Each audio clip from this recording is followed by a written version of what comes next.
요한복음 6장 5절부터 15절까지 말씀 교독합니다. 예수께서 눈을 들어 큰 무리가 자기에게로 오는 것을 보시고 빌립에게 이르시되 우리가 어디서 떡을 사서 이 사람들을 먹이겠느냐 하시니, 이렇게 말씀하시면 친히 어떻게 하실지를 아시고, 빌립이 대답하되 각 사람으로 조금씩 받게 할지라도 200데나리온의 떡이 부족하리이다. 제자 중 하나 그 시몬 베드로의 형제 안드레가 예수께 여짜오되 여기 한 아이가 있어 보리떡 5개와 물고기 2마리를 가지고 있나이다. 그러나 이것이 이 많은 사람에게 얼마나 되겠사옵나이까? 예수께서 이르시되 이 사람들로 앉게 하라 하시니 그곳에 잔디가 많은지라 사람들이 앉으니 수가 5,000명쯤 되더라. 예수께서 떡을 가져 축사하신 후에 앉아있는 자들에게 나눠주시고 물고기도 그렇게 그들의 원대로 주시니라. 그들이 배부른 후에 예수께서 제자들에게 이르시되 남은 조각을 거두고 버리는 것이 없게 하라 하시므로 이에 거두니 보리떡 5개로 먹고 남은 조각이 12바구니에 찼더라. 그 사람들이 예수께서 행하신 이 표적을 보고 말하되 이는 참으로 세상에 오실 그 선지자라 하더라. 같이 보십니다.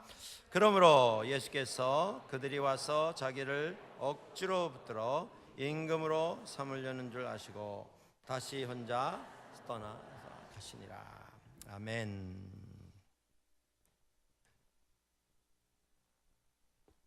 아마 당분간 더위가 계속될 것 같습니다.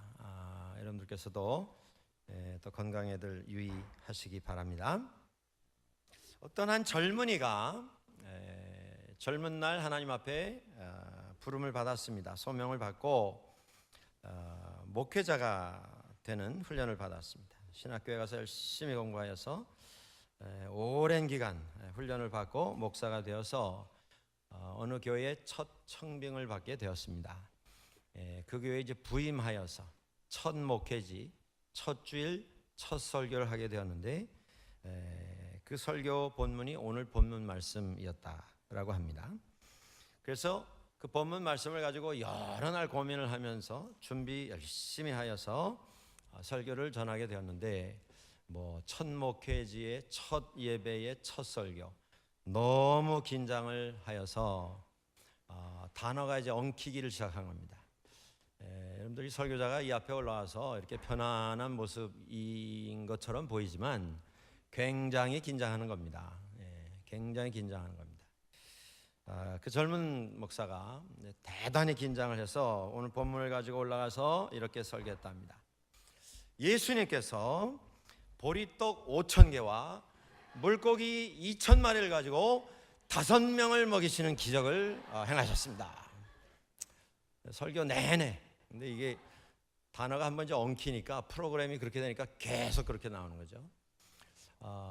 그렇게 열심히 외치고 이제 앉아 계시는 분들은 벌써 다 알아들으시고 긴장해서 저렇구나 이해를 하셨는데, 설교 다 마치고 끝나려고 하는데 제일 앞자리에 앉았던 성도 한 분이 I can do that too 그랬답니다. 그까짓 건 나도 하겠단 말이죠. 떡 5,000개, 물고기 2,000마리 가지고 5명 먹이는 거 그건 나도 한단 말이죠. 이분이 당황이 됐습니다. 더 당황이 된 거죠. 예배 마치고 집에 들어갔는데 잠을 못 자겠습니다. 너무 창피하고 죄송하고. 그래서 회개하는 마음으로 이분이 다시 그 설교를 잘 준비했답니다. 그래서 이제 예배 시작 때 사과를 하고 제가 첫 설교에서 그랬는데 오늘 다시 제가 이 말씀을 전하겠습니다. 그래서 정확하게 보리떡 5개와 물고기 2마리를 가지고 5,000명을 먹이시는 이 기적을 주님께서 행하셨습니다. 잘 전했습니다. 그리고 내려가면 되는데 이분이 또 괜히 이제 지난주 그 부끄러운 게 생각이 나서 그 말 하셨던 그분을 쳐다보면서 How is that? How about that? 그랬답니다. 됐지요? 이제 이런 거죠. 그랬더니 그 앉아있던 분이 또 그러더랍니다. I can do that. 그까짓 건 나도 하겠단 말이에요. 아니 물고기 2마리하고 보리떡 5개하고 5,000명 먹이겠다 그러는데 어떻게 하겠다는 거냐 그랬더니 그분이 그러더랍니다. 지난주에 남은 게 있는데 그걸로 먹으면 되는 거 아니냐. 그까짓 건 나도 하겠단 말이죠. 사복음서에 공통적으로 다 등장하는 기적의 사건이 이 오병이어 사건입니다. 그만큼 보리떡 5개와 물고기 2마리를 가지고 장정만 5,000명을 먹이신 이 기적의 사건은 신약 성경 안에서 특별한 의미를 가지는 사건입니다. 왜냐하면 그 사건 속에서 예수님께서 행하시는 그 사역의 전체적인 의미가 무엇이고 전체적인 목적이 무엇인가, 예수님께서 행하시는 그 사역의 성격이 도대체 무엇인가, 그것을 우리가 이 사건을 통해서 알 수가 있기 때문입니다. 이 기적이 일어난 곳은 들판입니다. 사람이 사는 곳이 아닙니다. 해가 져가는 무렵입니다. 아무것도 찾을 수 없는 들에 수만 명이 모여왔습니다. 그런데 그 사람들이 다 배가 고픈 그런 상황입니다. 이게 인생과 똑같다, 그 말씀입니다. 인생이 꼭 이런 모습입니다. 우리는 삶 속에 무엇인가를 이루기 위해서 열심히 뜁니다. 무엇인가를 추진하고 있습니다. 오늘도 그 목적을 이루기 위해서 수고하고 땀을 흘립니다. 그런데 그렇게 수고하는 것과는 별개로 삶 속에는 항상 부족한 부분이 있습니다. 채워지지 아니하는 부분이 있습니다. 열심히 수고하고 노력해서 이것을 완성을 시켜 놓으면 그것으로 다 됐느냐 돌아보면 또 다른 문제가 기다리고 있습니다. 또 채워야 할, 메꾸고 해결해야 할 문제가 우리를 기다리고 있습니다. 여러분들 지나온 삶 한번 돌아보십시오. 한순간이라도 모든 것이 다 이루어진 그런 순간이 있었습니까? 항상 뭔가가 부족합니다. 우리는 항상 목이 마릅니다. 항상 우리 가운데는 궁핍함이 있습니다. 우리 자신도 그런 경험을 했고 우리 주변에도 그런 일들이 참 많은 것 같습니다. 수고하고 노력해서 큰 명예를 이루었는데 건강에 문제가 생깁니다. 남들보다 일찍 일어나고 늦게 누우며 참 많이 수고해서 큰 재산을 모았는데 가정에 문제가 생깁니다. 남들이 다 부러워하는 성공의 선두주자가 되었는데 자식이 협조를 해주지 않습니다. 인생이 항상 이런 모습입니다. 뭔가를 위해서 열심히 뛰었는데, 그래서 이루었는데 또 다른 문제가 기다리고 있습니다. 그런데 그 문제가 해결을 내가 할 수 있는 문제가 아니라고 하는 것, 그것이 인생의 현실입니다. 여러분들 주님의 말씀처럼 수고하고 무거운 짐진 자들아 다 내게로 오라. 여러분 이민의 삶 속에서 또 한국에서 방문 오신 성도들도 있으신데 열심히 지내오신 지난 인생길에서 다 이루셨습니까? 이제 필요한 것이 더 이상 없는, 부족한 것이 전혀 없는 이런 상태에 여러분들 지금 살고 계십니까? 뭔가가 또 채워야 할 그 무엇인가가 우리를 기다리고 있습니다. 그런데 그곳은, 우리 인생의 그 현장은 광야입니다. 해가 지고 있습니다. 해결점이 없습니다. 그런데 여러분들 바로 그 상황이 역설적으로 기적의 조건을 다 갖추고 있는 그런 순간이라고 하는 것입니다. 기적은 우리가 힘쓰고 애써서 해결할 수 있는 것이면 기적이 아닙니다. 남들보다 2시간 좀 덜 자서 해결할 수 있으면 그건 뭐 기적이라고 할 건 아닐 것입니다. 우리가 남들보다 조금 덜 먹고 더 수고해서 해결할 수 있는 문제면 그것도 기적이라 우리는 부르지 않습니다. 기적은 우리가 아무리 노력하고 수고해도 이룰 수 없는 그 일이 이루어지는 것, 그게 기적입니다. 먹을 것 산처럼 쌓여 있는데 먹을 것을 만드는 것, 그건 기적이 아닙니다. 재산이 산처럼 쌓여 있는데 또 뭐 돈 얼마 버는 것, 그것도 기적이 아닐 것입니다. 우리 사람의 힘으로 어찌할 수 없는 그런 막다른 골목과 같은 사면 초가와 같은 이런 상황 속에 길이 열리고 문제가 해결되는 것, 이것이 기적입니다. 여러분들 삶 속에 수고하고 무거운 짐진 자들아 하시는 주님의 그 음성이 바로 나를 향한, 우리 가정을 위한 부르심이다 라고 생각을 하실 수 있다면, 여러분의 삶 속에 지금 어려운 일이 있고 해결할 수가 없는 이런 일들이 여러분들을 붙잡고 있다면, 여러분들 기억하십시오. 여러분들은 이제 기적을 체험하셔야 할 조건들을 다 갖춘 상황에 서 있는 것입니다. 이 상황 속에서 절망하고 실망하고 낙심이 되어서 포기해서는 안 됩니다. 하나님의 역사를 기대하면서 기도하며 하나님 앞에 매어 달릴 수 있어야 합니다. 하나님은 오늘도 기적을 이루시는 분입니다. 그분은 광야에서 아무도 그 문제를 해결할 수 없는 이런 상황 속에서 오늘도 기적을 이루시는 분이십니다. 하나님께서 이루시는 기적을 우리가 함께 체험하는 온 성도들 다 되시기를 주의 이름으로 간절히 축원합니다. 그렇습니다. 오늘 우리들은 기적을 필요로 하는 사람들입니다. 우리 힘으로 해봤는데 해결되지 않습니다. 수고해봤는데 아직도 문제가 우리를 붙잡고 있습니다. 기적이 필요합니다. 그런데 우리 인생의 그 기적은 믿음으로 시작되는 것임을 우리가 기억할 필요가 있습니다. 그 급박한 상황 속에서 예수님께서 제자를 부르셔서 제자에게 물으셨습니다. 빌립에게 물으셨습니다. 우리가 어디서 떡을 사서 이 사람들을 먹이겠느냐? 예수님이 아마 빌립을 일부러 선택을 하신 것 같습니다. 왜냐하면 이 빌립이라고 하는 사람은 계산을 잘하는 사람이었던 것 같습니다. 12 제자 중에도 대단히 계산이 빠른 이런 인물이었던 것 같습니다. 순발력이 뛰어납니다. 그래서 순간적으로 사람들 숫자를 휙 돌아보고 대강 짐작을 한 다음에 이 사람들을 최소한 먹이려면 얼마가 들겠는가? 그가 가지고 나온 답이, 주님, 각 사람에게 아주 조금씩 먹일지라도 200데나리온의 떡이 부족합니다. 200데나리온이면 얼마입니까? 한 데나리온은 당시에 건장한 남성 한 사람이 하루 종일 일해서 받을 수 있는 품삯입니다. 5,000명인데 여러분들 200데나리온 가지고 먹이면 한 데나리온에 몇 명이 해당이 되겠습니까? 빌립처럼 한번 빨리 계산해 보십시오. 25명 아닙니까? 그러면 하루 번 것 가지고 25명을 먹이려면 그건 뭐 대단한 부담입니다. 뭐 많이 무슨 수입이 있는 분들은 부담 없겠지만, 그러니까 아주 조금씩밖에는 돌아가지 않습니다. 그런데 빌립의 답은 지금 200데나리온이면 그저 시장길을 좀 멈출 수 있는 해결은 되겠습니다. 그런 답이 아닙니다.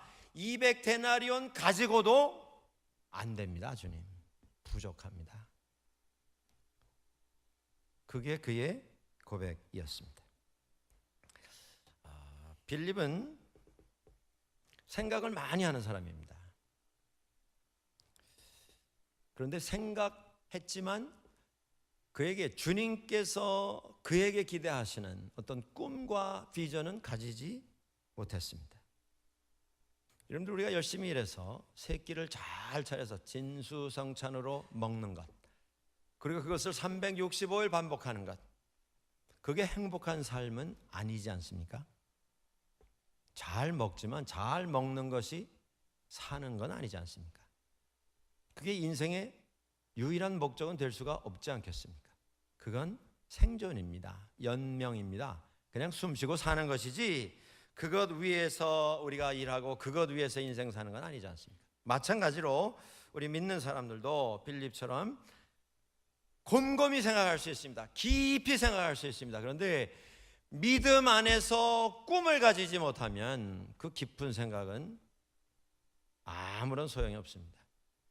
믿음 안에서 주님께서 우리에게 요구하시는 믿음의 비전을 가지지 못하면, 미래에 대한 이상과 꿈을 가지지 못하면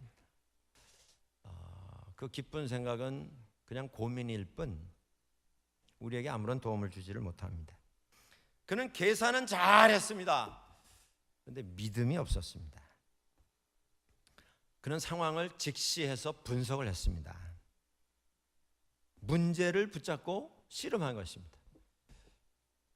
분석은 했는지 모르지만, 문제를 정확히 보았는지는 모르지만, 그 문제 너머에 서 계시는 예수 그리스도는 보지를 못했습니다. 이게 문제입니다, 여러분들. 우리 믿음 생활도 마찬가지라 그런 말씀입니다. 오늘 우리에게 믿음이 있어야 하는데 그렇지 못하고 나름대로 분석하고 계산 잘하고 열심히 고민하고 주님을 향한 믿음이 없이는 그 모든 것이 다 소용이 없다, 그런 말씀입니다. 믿음만 있으면 바다 한가운데 자그마한 배를 타고 나가서도 그 배의 선장이 예수 그리스도이심을 알게 될 때에 우리는 그곳에서 찬송하며 대양을 향하여 헤쳐나갈 수가 있게 되는 것입니다. 안드레가 등장을 합니다. 그 안드레, 이 사람은 빌립보다는 한참 나은 사람인 것 같습니다. 어떤 분이 이런 말 했습니다. 안드레에 대해서 not bad. 네? 빌립에 비하면 뭐 이 정도면 괜찮다 말이죠. 그런데 not yet입니다. not yet. not bad but not yet.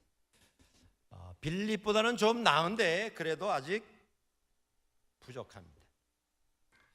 우리가 안드레를 좀 주목해서 볼 필요가 있습니다. 여러분들, 여기 어린아이의 도시락을 가지고 왔는데 제자가 12인데 왜 하필이면 안드레이었겠는가? 뭐 성경에서는 다른 설명이 없습니다. 근데 안드레는 이런 달란트를 가지고 있었던 사람인 것 같습니다. 여기 본문에도 설명이 되어 있습니다만은 베드로의 형제 안드레, 예수님 처음 만나서 기쁨으로 믿음을 가지고 예수님이 구주이심을, 그리스도이심을, 메시아이심을 알고 안드레가 한 첫 번째 일이 뭐냐면 집으로 쫓아가서 베드로를 데리고 온 것입니다. 와 보라, 오늘 우리가 메시아를 만났다. 안드레는 베드로처럼 뭐 막 두 팔 걷어붙이고 나를 따르라 뛰어나가는 그런 성격의 소유자는 아닙니다. 어떤 일에 있어서 막 앞에 선두에 나서서 십자가를 지고 달려나가는 그런 성격은 아닙니다만은 우리가 그 안드레의 모습을 이렇게 보면 항상 사람들이 그에게 와서 고민을 말하고 그를 통해서 예수님께로 인도되는 그런 역할을 했던 사람입니다.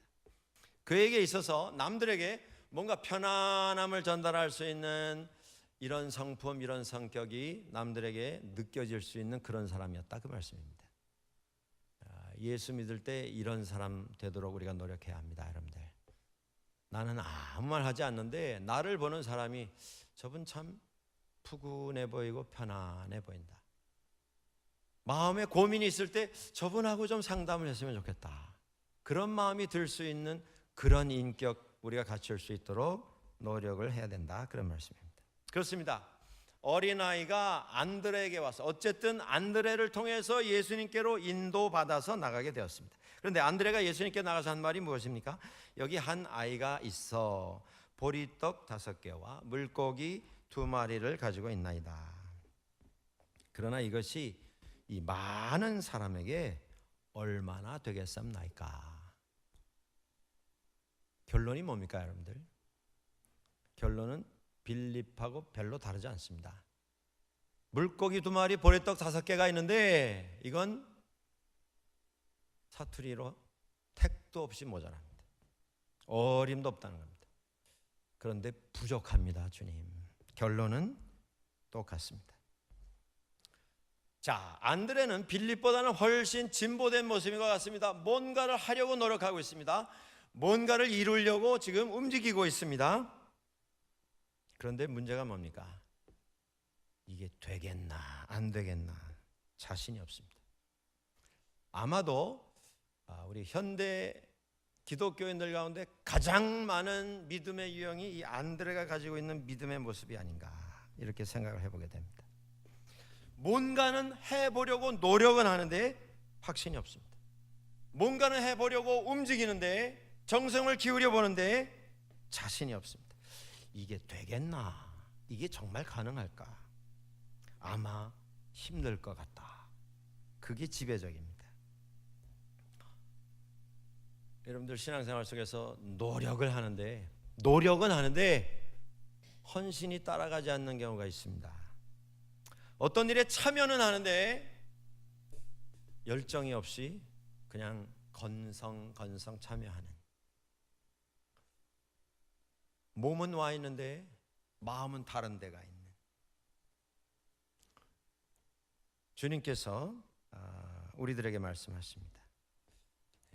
믿음을 가진 자, 그들을 통해서 하나님께서 기적을 이루시는데, 주님께서 그런 믿음을 갖추지 못한 제자들 앞에서 믿음의 행동을 하십니다.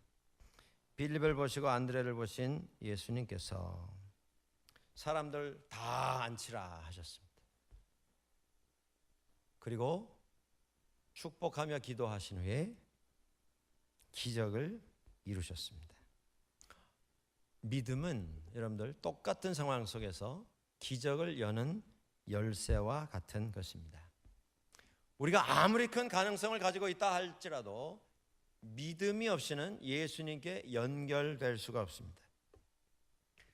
히브리서 11장 1절, 우리가 잘 아는 말씀이죠. 믿음은 바라는 것들의 실상이요 보이지 않는 것들의 증거라. 이게 무슨 말씀이겠습니까? 세상은 오늘도 외칩니다. 나는 내 눈으로 볼 수 있으면 나는 믿겠다. 성경은 우리에게 말씀합니다. 믿으면 볼 수 있게 될 것이다. 이 세상에 참 가능성들이 많은 이런 사람들이 너무 많습니다. 어떻게 보면 우리가 다 그런 사람들입니다. 하나님께서 우리 삶 속에 엄청난 가능성을 넣어주셨습니다. 이제까지 살아오면서 우리는 인생에서 많은 경험을 했습니다. 삶의 지혜, 돈 주고 바꿀 수 없는 것들입니다. 살아야만 얻을 수 있는 삶의 현장에서 얻은 그 경험, 살아오면서 많은 것을 듣고 배웠습니다. 공부 열심히 해서 어떤 전공 분야의 전문가가 되었습니다. 열심히 일해서 사업을 일구고 재산을 모았습니다. 우리의 재능, 우리의 달란트, 우리의 재물, 건강, 이게 다 가능성입니다. 우리의 학식 다 가능성입니다.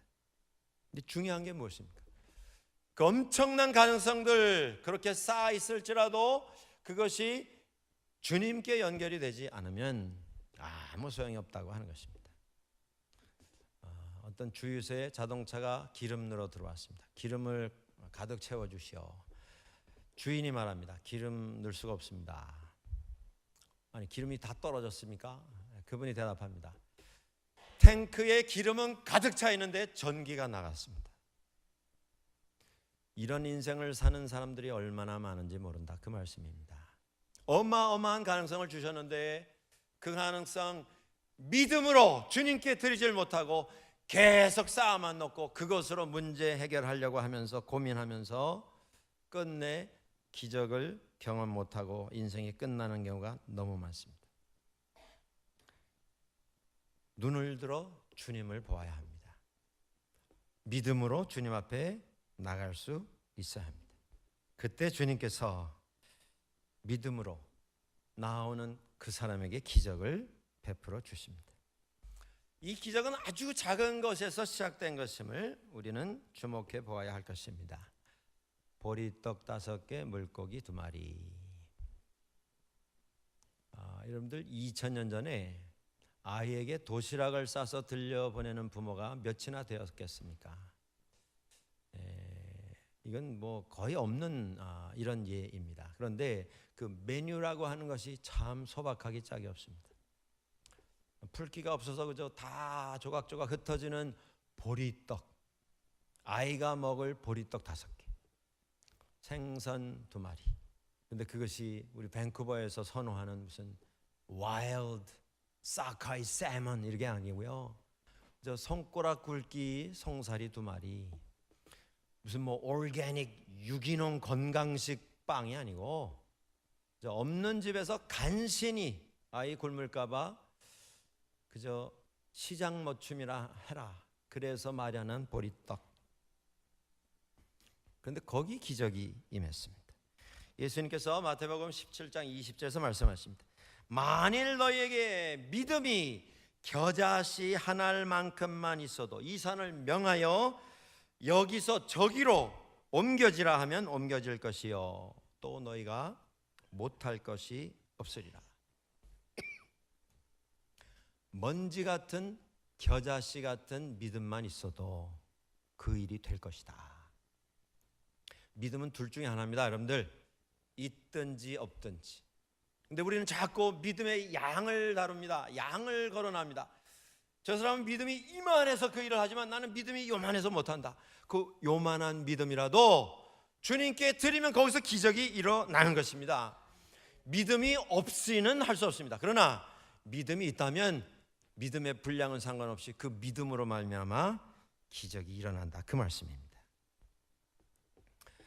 엘리자베스 노벨이라고 하는 여인이 있습니다. 이 여인이 쓴 짧은 시 가운데 조금이라고 하는 시가 있습니다. 제가 한번 읽어보겠습니다. 설탕을 조금 써도 음식의 맛을 낼 수 있습니다. 비누를 조금 써도 몸을 깨끗하게 만들 수 있습니다. 햇볕이 조금 비춰도 새싹이 힘차게 자랄 수 있습니다. 연필이 조금 남아도 아름다운 글 한 편을 남길 수 있습니다. 양초가 조금 남아도 주위의 환한 빛을 밝힐 수 있습니다. 하나님께서는 우리에게 어마어마한 가능성을 이미 맡겨주셨습니다. 근데 우리는 계속 비교합니다. 그리고 스스로 자기 자신을 비하하고 불만을 가지고 불평하고 움직이지 않으려고 합니다. 한 번 지나가면 돌이킬 수 없는 인생인데 그 인생을 불평 불만 속에서 스스로 자기 자신을 학대하면서 그냥 다 허비해버리고 마는 경우가 많다고 하는 것입니다. 마태복음 25장에 예수님께서 달란트의 비유를 말씀을 하십니다. 주인이 먼 곳으로 떠나면서 종을 불러서 종들에게 재산을 맡겼습니다. 어떤 사람에게 1달란트, 어떤 사람에게 2달란트, 다른 사람에게 5달란트. 그런데 이 1달란트 받은 사람은 다른 종들과 비교를 합니다. 뭐 2달란트, 5달란트 저걸 가지고는 뭘 할 수 있지만 이 1달란트 가지고는 뭘 하겠는가? 그래서 그걸 땅 깊이 묻어놨다가 주인 오셨을 때 다시 가져다가 반환을 합니다. 그때 주인이 반환된 그 1달란트를 들고 온 종을 보면서 하신 말씀이 무엇입니까? 이 악하고 게으른 종아. 오늘 우리들에게 맡기신 이 가능성은 주님의 영광을 위해서 사용하도록 우리에게 맡겨주신 것입니다. 작고 크고 그게 아니고 아무리 작은 것일지라도 맡겨드리면 거기서 기적이 일어납니다. 여러분들 혹 이제까지 지내오시면서 내 인생은 뭐 그저 보잘것없는 정말 남들과 비교하면 아무것도 아닌 거다. 이 인생 뭘 하겠는가? 그런 생각을 가지신 적이 있으십니까? 거기서 기적이 일어납니다. 주님께 드려질 때에. 고린도전서 1장 26절 이하에 사도 바울은 이렇게 말합니다. 형제들아 너희의 부르심을 보라. 육체를 따라 지혜로운 자가 많지 아니하며 능한 자가 많지 아니하며 문벌 좋은 자가 많지 아니하도다. 주님 앞에 부름받은 초대교회 사람들, 뭐 세상에 내놓을 만한 그런 사람 거의 없다 그겁니다.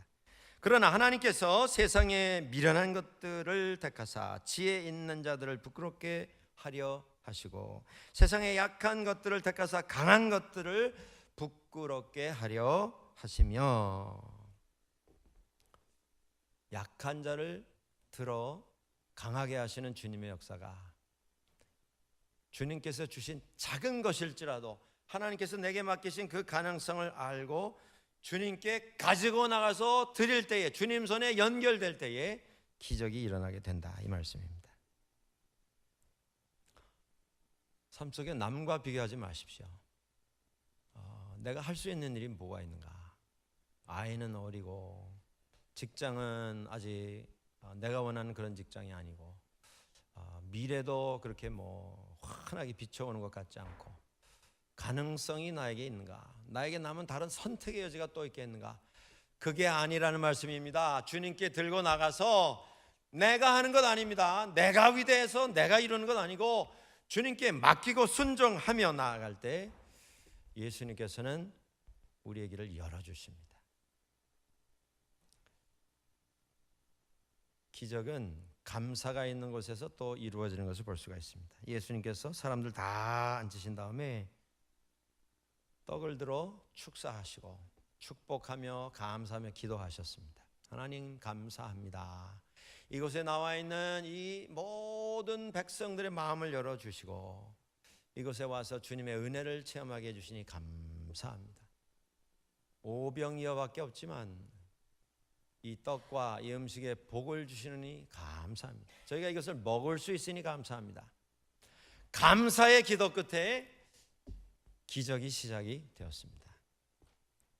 물질적으로도 여러분들 우리가 다 갖추면 감사할 수 있겠는데 하는 아쉬움이 얼마나 많이 있습니까? 하나님, 이 사업만 매듭만 지어지면 제가 감사하겠습니다. 저는 그런 분들 참 많이 만났습니다. 목사님, 제가 이번 사업 이것만 되면 저는 교회 짓겠습니다. 제가 그 말을 30년 전에 들었는데 아직도 기다리고 계십니다. 그분은. 이 사업만 되면 내가 하나님 일을 위해서 정말 큰 몫을 감당하고 싶습니다. 근데 아직도 기다리고 계세요. 어떤 다른 분은. 저는 그런 분들도 봤습니다. 지금 사업이 어렵습니다. 하나님, 목사님 정말 어렵습니다. 그런데 그 어려운 중에서 이분이 결심을 하고 하나님을 섬기는 일을 감당하는 걸 봤습니다. 지금 당장 빚을 갚아야 하는데 하나님 일에 이런 부분이 필요하다. 당장 빚을 갚아야 하는 어려운 순간인데도 제가 이번에 헌신하겠습니다. 하나님 앞에 물질을 드리고 시간을 내서 섬기고 자기 달란트를 들여서 섬기는. 근데 그때 기적이 일어나더라 그 말씀입니다. 감사함으로. 정말 사업이 힘든데 하나님 그럼에도 불구하고 이 사업을 지금 이렇게 운영할 수 있으니 감사합니다. 운영할 수 있는 사업이 있으니 감사합니다. 그 일을 같이 도와서 일하는 사람이 있게 해주시니 감사합니다. 그래도 이 사업체가 굴러가게 해주시니 감사합니다. 감사를 가지고 하나님 앞에 헌신하는 그분들의 삶 속에 기적이 일어나는 걸 저는 목격을 했습니다. 이게 기적입니다, 여러분들. 어느 한 가정주부가 간증을 한 걸 들은 적이 있습니다. 이분이 결혼을 했는데 그 결혼을 해보니 남편이 술 없이는 못 사요. 그죠? 사람은 좋은데 그죠? 1년에 한 절반은 술을 마셔야 되는 이런 분이셨습니다. 신앙생활 본인은 열심히 하는데 남편은 전혀 관심이 없고 나아지지 않습니다. 그래서 어느 날 남편이 술이 잔뜩 취해가지고 인사불성 상태로 들어와가지고 쿨쿨 자고 있는 옆에서 남편 바라보며 기도를 하니까 한없이 눈물이 나옵니다. 인생 한 번 사는 삶인데 내 인생 이렇게 그냥 흘러가는 것인가? 이 남편 내가 잘못 만나가지고 내 인생 그냥 이렇게 끝나는 것인가? 별하별 후회, 원망, 탄식 다 나오더랍니다. 그래서 너무 속상하고 억울하고 너무 분하고 원통해서 엉엉 울다가 주일날 들은 말씀이 생각이 났답니다. 감사하는 삶, 거기서 기적이 시작된다. 여러분들 우리의 감사의 어떤 풀어야 할 숙제들이 많이 있습니다만 그 가운데 제일 힘든 게 뭡니까? 관계 아닙니까? 관계. 인생에 있어서 제일 큰 문제 관계가 아닙니까? 그런데 그 술 취해서 쿨쿨 자고 있는 남편 들여다보면서 울다 나중에 그 말씀 기억하면서 내가 감사 한번 해봐야 되겠다. 감사 한번 해. 그래서 감사의 제목을 기억을 해보려고 하는데 생각나는 게 아무것도 없더랍니다. 그래서 궁리궁리 하다가 억지로 생각을 하면서 시작을 했는데 하나님 이렇게 술 취해서 인사불성 자고 있는 남편이지만 그래도 같이 살 수 있는 남편이 옆에 있으니 하나님 감사합니다. 이틀이 멀다 하고 술이 취해서 이러고 다니는데 그래도 한 번도 길 잃어버린 것 없이 집에 찾아 들어오니 감사합니다. 하나님, 지금은 남편이 비록 이렇지만 그래도 언젠가는 새로워질 수 있는 가능성이 있으니 감사합니다. 그 가능성 때문에 감사합니다. 여러분도 어떠십니까? 이게 억지 아닙니까? 이 감사는. 토요일이 되면 주말이라고 너무 신이 난다고 술을 더 많이 마셔가지고 주일날 아침은 깨지도 못하는데, 하나님, 토요일날은 더 많이 마셔가지고 주일날 하루 종일 집 봐주니까 제가 교회 가서 이런저런 봉사 다 할 수 있으니 그것도 감사합니다. 그렇게 기도를 하다 보니까 자기도 웃기더랍니다. 이게 뭐 감사가 되겠단 말이죠. 예? 그래서 울다가 또 킥킥하고 웃는데 그때 남편이 깼답니다. 그리고 쳐다보면서 왜 울다 웃다 하냐, 뭐 하고 있는 거냐 지금, 그랬더니 이 분이 그렇게 말했답니다. 당신 같은 남편 만나서 이렇게 살 수 있는 거, 그거 하나님 앞에 감사하며 기도하고 있습니다. 근데 놀라웠게도 남편이 이렇게 올려다보면서 그런 얘기를 했다 그럽니다. 내가 다음 주부터 나도 교회 좀 가야 되겠다. 나도 좀 예수 한번 믿어봐야 되겠다. 지금은 그 가정이 잘 믿고 잘 섬기는 그런 모범 가정이 되어 있습니다. 여러분, 기적은 감사에서 시작이 됩니다. 예수님께서 우리 앞에 보여주셨습니다. 빌립도 나와서 주님, 제가 계산 다 해봤는데 제자들 중에 저같이 계산 정확한 사람이 누가 있습니까? 제가 정확히 분석했는데 부족합니다. 안드레가 와서 주님, 제가 하나의 도시락을 가지고 왔는데 이게 뭐 도움이나 되겠습니까? 부족합니다. 그런데 그 부족한 것들을 들고 와서 주님께 연결이 되었을 때에 기적이 일어났습니다. 그 기적이 무엇입니까? 오병이어로 장정만 5,000명 먹고 남은 것을 모으라 하셨을 때 남은 것만 12광주리에 가득 차게 되었습니다. 이게 주님의 역사의 모습입니다. 주님의 역사의 원형입니다. 주님은 오늘도 우리의 부족을 아십니다. 우리의 한계를 아십니다. 우리가 가지고 있는 필요를 아십니다. 우리가 채워야 할 우리의 문제들을 알고 계십니다. 그런데 그 문제를 우리가 채울 수 없음도 알고 계십니다. 그런데 들고 나가서 엎드리고 주님께 내어드릴 때에 우리에게 채워주시는데 다 채우시고 남게 해주십니다. 다 해결해 주시고 차고 넘치도록 해주십니다. 그게 예수님의 역사의 모습입니다. 그 은혜를 가지고 우리를 기다려 주십니다. 우리를 만나 주십니다. 6월 마지막 주일입니다. 지난 6개월 한번 돌아보십시오. 수고하고 무거운 짐진 자들아, 그게 접니다 주님. 그런 고백이 여러분 가운데 있으십니까? 이제 주님께 우리 같이 나가시면 좋겠습니다. 그리고 맡겨주십시오. 그리고 순종하십시오. 그때 우리의 가정에, 우리의 일터에, 우리 삶 속에 우리가 가지고 있는 모든 문제 위에 차고 넘치게 하시는 주님의 은혜가 임하시게 될 것입니다. 같이 기도하시겠습니다.